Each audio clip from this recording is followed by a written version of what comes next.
বন্ধুরা, আমি ঢাকা থেকে একটা বক্স এনেছি। বক্সটা এখন আনবক্সিং করছি। আমার আজকে বক্সটা পৌঁছে গেছে। এই যে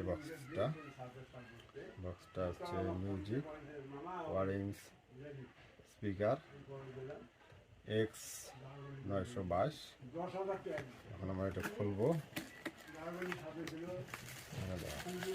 বক্সে দেওয়া খালি বক্স একটা চার্জিং পোর্ট দিয়েছে। এই হলো আমাদের বক্স। মাজারটা কোনো বলাং নাই। খুলে গেল। হ্যাঁ, এই হলো আমাদের বক্স।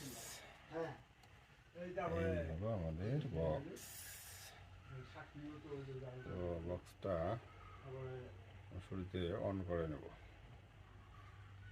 পিছনেও দেখেন স্পিকার আছে। স্পিকারের পিছনে আবার টাইপ সি পোর্ট আছে, মেমোরির ইয়ে আছে, আবার ইউএসবি কেবলের গার্ড আছে, হেডফোনের গার্ড আছে। এই